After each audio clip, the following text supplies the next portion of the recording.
Bonjour à tous, j'espère que vous allez bien. Alors j'ai perdu un petit peu ma voix, je suis désolé. J'ai beaucoup toussé cette nuit et je pense que j'ai la voix qui déraille un petit peu. C'est pas grave, Laura m'a dit que ça faisait un peu sexy donc j'en profite. On se retrouve aujourd'hui pour une nouvelle facecam, une nouvelle vidéo pour cette semaine de facecam. Donc je tourne toutes les vidéos, enfin j'en tourne pas mal aujourd'hui. Et je commence ma petite fournée du lundi par une vidéo sur la crypto-monnaie. Alors je vais pas vous faire un cours de crypto-monnaie, je vais pas vous dire en quoi ça consiste, le blockchain, la technologie blockchain, etc. Il y a plein de vidéos sur YouTube qui sont bien mieux, qui expliqueront bien mieux que moi du coup tout le délire sur les crypto-monnaies, sur les achats de Bitcoin et tout ça. Franchement, je vous recommande plus d'aller voir des vidéos qui parlent de ça sur YouTube. Hein. J'ai pas de chaîne spécifique, vous tapez sur YouTube crypto-monnaie, explications, blockchain, etc. et vous aurez toutes les explications si vous le désirez. Mais j'ai un thread actuellement sur 9gag qui parle des crypto-monnaies et j'ai vu 2-3 trucs un petit peu drôles quand je naviguais tout à l'heure et je me suis dit tiens, ça serait cool de rigoler un peu avec vous en vidéo. Petite vidéo réaction, hein, tranquille, comme je fais non régulièrement, ça vous plaît. Et là, en l'occurrence, ça concerne les crypto-monnaies. Alors, est-ce que moi, je suis adepte de la crypto-monnaie? Écoutez, mon expérience en crypto-monnaie, donc j'ai regardé beaucoup de vidéos sur YouTube, j'ai lu beaucoup de choses sur la crypto-monnaie, tout ce qui l'entoure, donc les technologies associées, etc., pour comprendre un peu comment ça fonctionnait. Personnellement, j'ai investi quelques centaines d'euros il y a quelques années en crypto-monnaie, mais via quelqu'un, donc ça veut dire que c'est pas moi qui ai géré l'achat, la revente, etc., la spéculation pour faire du profit et tout, c'était quelqu'un qui s'en occupait à ma place, qui prenait une commission. C'était quelqu'un qui gérait plutôt bien parce que j'ai fait quand même un bénéfice en l'espace de quelques mois. Je suis passé, je crois, de 300 balles à 600, un truc comme ça. J'ai doublé le profit. Et il faut vraiment savoir, et ça, je le dis, investir dans la crypto-monnaie comme dans n'importe quelle valeur monétaire. Donc que ça soit du forex, les devises, le bret, le pétrole brut, etc. Soit tout simplement tout c'est du hasard en fait. J'ai envie de vous dire. Donc faites attention si vous avez envie d'investir dans la crypto ou autre. Renseignez-vous bien avant. Soyez sûr de vos moyens, soyez prêts à perdre aussi, très important parce que vous voyez souvent les gens gagner, ils témoignent qu'ils gagnent, mais il y en a aussi beaucoup qui perdent. Ça c'est un piège dans lequel il faut éviter de tomber, donc si vous avez déjà pas les moyens, n'investissez pas quoi. Vraiment, je recommande d'investir simplement aux gens qui comprennent bien comment ça fonctionne, qui sont totalement conscients des risques et qui ont de l'argent à perdre. Surtout, si vous le faites, c'est que vous avez de l'argent à perdre. Donc j'avais de l'argent à perdre, non mais j'avais vachement confiance, ça m'a rapporté quelques centaines d'euros, c'était pas négligeable, comme le forex aussi, j'ai fait l'expérience un peu de trading de forex, etc. Mais il faut savoir que c'est extrêmement chronophage, c'est extrêmement stressant, c'est extrêmement... ouais, c'est pas mal compliqué, mais ça peut être bénéfique, mais vraiment, faut vraiment vous renseigner avant. Vraiment, vous lancez pas là-dedans à corps perdu comme ça, ne vous lancez pas là-dedans sans avoir tous les tenants, les aboutissants à propos de la crypto-monnaie. Voilà, c'était déjà mon avertissement et les quelques disclaimers. Ensuite, la crypto-monnaie, vous pouvez du coup acheter de la crypto-monnaie, vous pouvez spéculer du coup sur le profit que vous pouvez faire, etc., sur la montée et la baisse des cours, comme n'importe quelle monnaie traditionnelle, parce que la crypto-monnaie, c'est des monnaies virtuelles, n'importe quelle monnaie comme le dollar, l'euro, le yen, etc., la livre sterling et tout, mais vous pouvez soit l'acheter, vous pouvez aussi en produire. Ça veut dire qu'en fait, vous pouvez utiliser vos ordinateurs, votre carte graphique, n'importe quel appareil électronique, même maintenant sur le téléphone, vous pouvez le faire, même si les profits sont extrêmement faibles. Vous pouvez comme ça, du coup, miner, donc c'est ce qu'on appelle miner de la crypto-monnaie. Ça veut dire qu'en fait, votre ordinateur va travailler sur une tâche précise dans une blockchain, donc il va exécuter des tâches. C'est très compliqué en fait, c'est très compliqué de rester très large et très évasif sans expliquer certaines choses, tu vois. Mais en gros, votre ordinateur va travailler pour des tâches sur Internet et pour ce travail, il va être rémunéré en crypto-monnaie. Voilà. Est-ce que moi, j'ai déjà fait travailler mon ordinateur? Oui, pendant quelques semaines, il y a quelques années, j'ai utilisé mon ordinateur pour miner certaines monnaies. Donc, j'avais miné du Monero et de l'Ethereum qui ont ensuite été transférés sur mon portefeuille. Donc, j'ai un portefeuille de Bitcoin actuellement. Je suis possesseur d'un portefeuille de Bitcoin. J'avais miné quelques dizaines d'euros en Bitcoin comme ça. Et il est vrai que le cours du Bitcoin ayant fortement augmenté depuis ces quelques années, je crois que mon porte-monnaie s'élève maintenant à 400 ou 500 balles, un truc comme ça. Il y a eu tellement une augmentation du cours du Bitcoin. Après, ça monte, ça descend, ça monte, ça descend. Là, je me connecte aujourd'hui, je vois que j'ai 400 balles dans mon porte-monnaie. Je me connecte dans 3 jours, ça se trouve, il y aura plus que 50 balles, tu vois. Donc, c'est très fluctuant. Pour l'instant, moi, j'y touche pas. J'y touche pas à ce portefeuille. J'aimerais investir un petit peu dans la crypto, mais là, pour l'instant, j'ai pas d'argent à perdre à investir dans la crypto ou quoi que ce soit, mais je pense que ça peut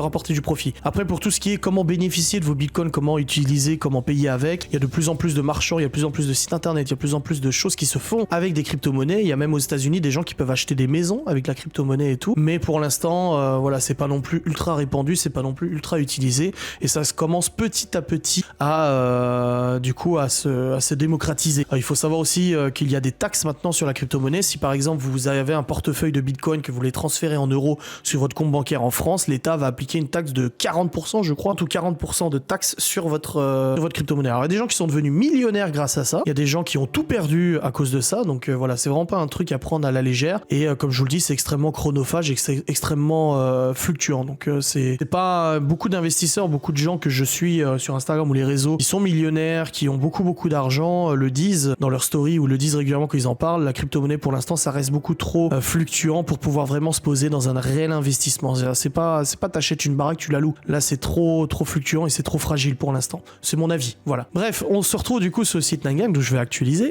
Voilà. Et nous allons voir un petit peu les petites rigolades sur la crypto-monnaie. Alors là, nous avons un mec qui est marqué « Moi avant de faire de la crypto-monnaie, moi après 3 mois ». Alors oui, le mec, vous voyez, il a pris des dizaines d'années, tout simplement, parce que comme je vous l'ai dit, la crypto-monnaie, c'est quelque chose qui est très stressant, qui prend beaucoup de temps à gérer. Faut lire tous les indicateurs comme le Forex, hein. Faut passer son temps à lire tous les indicateurs macro et microéconomiques, essayer de se renseigner sur les montées, les descentes de valeur. C'est très chronophage, hein. Faut se rendre compte que les gens qui font de la crypto toute la journée, c'est très compliqué, donc ouais, c'est très fatigant.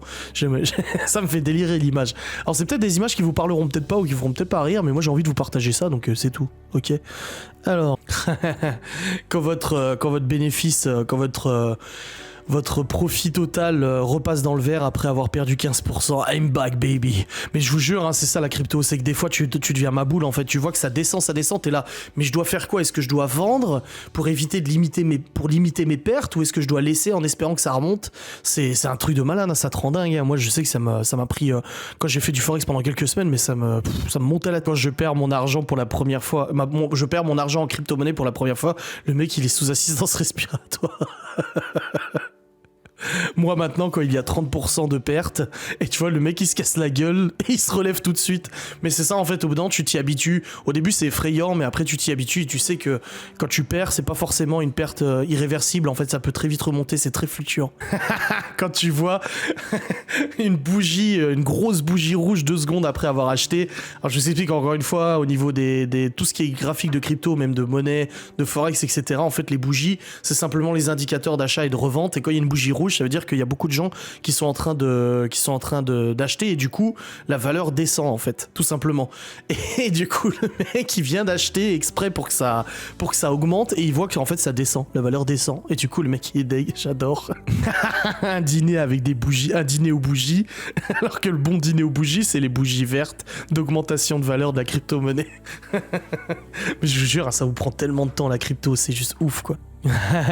Dépenser 20$ à la supérette et dépenser 2000 balles en Ethereum. Alors oui, du coup les crypto-monnaies, il y en a plein qui existent. Il y a du Monero, de l'Ethereum, il y a du Bitcoin, il y a du Dogecoin, il y a quoi d'autre là, c'est lequel que moi j'avais confié mon portefeuille à quelqu'un, il faisait du... Ah putain, comment ça s'appelait la monnaie? C'était une monnaie en fait bancaire, et c'était une monnaie qui était vachement... Mais putain, mais c'est quoi? Attendez, je vais... crypto-monnaie liste. Putain, j'ai besoin de vous le dire. C'était du Ripple, voilà, le XRP, c'était du Ripple, il y a le Litecoin aussi, etc. Et le Ethereum, c'est une des monnaies. Et justement, ce qui s'est passé il y a quelques jours, c'est que Elon Musk, une des personnes les plus influentes du monde, s'est amusé en fait à marquer Bitcoin dans sa biographie Twitter, et ça fait augmenter considérablement la valeur du Bitcoin. Et pareil pour le Dogecoin, il a posté un truc sur le Dogecoin et ça fait augmenter considérablement. Donc tu te rends compte, il y a un mec sur Terre, sur 7 milliards d'habitants, qui poste un truc sur Twitter et ça fait exploser le cours de la crypto-monnaie. Vous voyez à quel point c'est fluctuant? Tu verras pas ça pour le dollar, pour l'euro, pour machin. Tu verras jamais ça en fait. Tu vois ça que dans la crypto-monnaie. Hein. Il suffit d'une annonce, il suffit d'un mot de quelqu'un d'influent et c'est fini. Le cours s'enflamme quoi. C'est juste impressionnant. Mon budget après avoir acheté 6 différentes crypto-monnaies, le mec il lui offre une bague. C'est un collier de serrage. Moi je connais quelqu'un qui a perdu plus de 10 000 balles justement en trading. Donc c'était pas de la crypto, hein, c'était du forex, mais plus de 10 000 balles comme ça. Je te jure, c'est un truc de... L'Ethereum, si l'Ethereum, les frais en gros de production pour l'Ethereum, ça a été plus bas. Oui, parce que ce qu'il faut prendre en compte aussi, c'est que pour les gens qui veulent acheter des rigs, c'est quoi? C'est des rigs, en fait, c'est des systèmes d'informatique qui sont dédiés uniquement en fait pour la crypto-monnaie. Donc vous pouvez utiliser votre ordinateur personnel pour miner, mais l'intérêt en fait c'est de miner à gros volume. Vraiment, il y a carrément des fermes de minage dans certains pays où il y a des milliers d'ordinateurs qui travaillent conjointement. Et le truc en fait, c'est que vous me dites, bah c'est cool, tu mets ton ordinateur en minage, donc comme ça tu gagnes de l'argent gratuitement parce que ton l'ordinateur l'ordinateur travaille pour toi. Toi, t'as rien à faire, t'as juste à laisser tourner. Non, parce qu'en fait, ça utilise les performances de votre ordinateur de manière extrêmement élevée et ça consomme. Donc en gros, pour vraiment être rentable, c'est extrêmement rare, ou alors miner certaines monnaies spécifiques. Il y a des blockchains qui nécessitent moins de performance. Il y a des blockchains donc en gros, il y a du travail qui nécessite le processeur plus la carte graphique, etc. Ce qui fait que finalement, 95% des gens qui minent chez eux, c'est pas rentable tout simplement parce que leur facture d'électricité va exploser et ce qu'ils auront gagné en crypto-monnaie sera pas forcément rentable. Alors à part si lundi tu te mets à miner pendant 2 semaines du Bitcoin, que t'arrêtes au bout de 2 semaines et que ta facture d'électricité ne dépasse pas le profit que t'auras fait parce qu'il y aurait une augmentation de la valeur de la monnaie que t'as minée, à ce moment-là t'es gagnant. Mais ça reste encore du pari, ça reste encore du poker, ça reste tellement fluctuant, tu peux pas savoir si ça va être rentable ou pas. C'est très variable. Cette image, et on va terminer là-dessus je pense, alors on n'a pas fait beaucoup d'images, mais le thème a été abordé quand même, la crypto, mais cette image elle est très significative en fait. Qu'est-ce que les gens pensent que c'est de faire de la spéculation sur la crypto-monnaie, etc. Les gens pensent qu'en fait tu prends ton vélo, t'arrives à la ligne d'arrivée, t'as gagné de l'argent, mais en fait non, c'est pas ça, c'est qu'il y a plein d'obstacles, il y a plein de choses qui se passent, il y a plein de... Tu perdras de l'argent, tu vas en gagner, tu vas t'arracher les cheveux, tu vas te dire merde. Tu vois, là typiquement aujourd'hui, je sais qu'il y a une grosse augmentation de l'Ethereum. Je pourrais me dire, je pose, je sais pas, 500 balles sur l'Ethereum et je suis sûr que dans 2 semaines, ça aura doublé parce qu'il augmente, mais tu sais pas en fait. Parce que si tout le monde au même moment se met à se dire ça et achète de l'Ethereum, bah ça va être très compliqué, tu vois. Et il y a ce qu'on appelle justement les baleines. Donc les baleines, c'est quoi? C'est des gros investisseurs en fait. Parce que dans la crypto, en fait, il faut savoir qu'on est plein de petits particuliers, on est plein de petites personnes chez nous qui avons investi quelques centaines d'euros. Mais derrière, dans la crypto, il y a des investisseurs, des gens qui investissent des millions, des dizaines de millions d'euros. Et quand ces investisseurs-là, donc les baleines, lâchent leur valeur, donc ça veut dire qu'ils viennent à revendre leur monnaie et tout,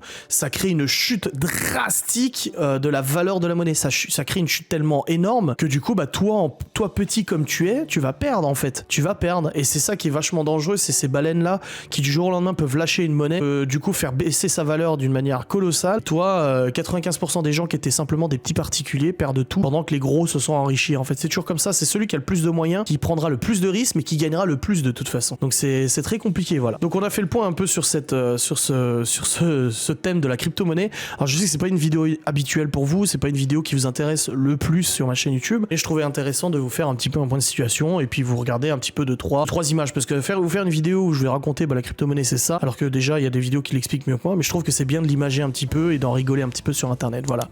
J'espère que cette vidéo vous a plu, n'hésitez pas à liker, commenter et me dire si en commentaire, moi j'ai envie de savoir si vous-même vous avez investi dans de la crypto-monnaie et si vous-même vous êtes actif là-dedans, si vous avez gagné, perdu ou quoi que ce soit, je suis très curieux de le savoir. Voilà, je vous remercie de regarder cette vidéo, je vous dis à très vite. Salut.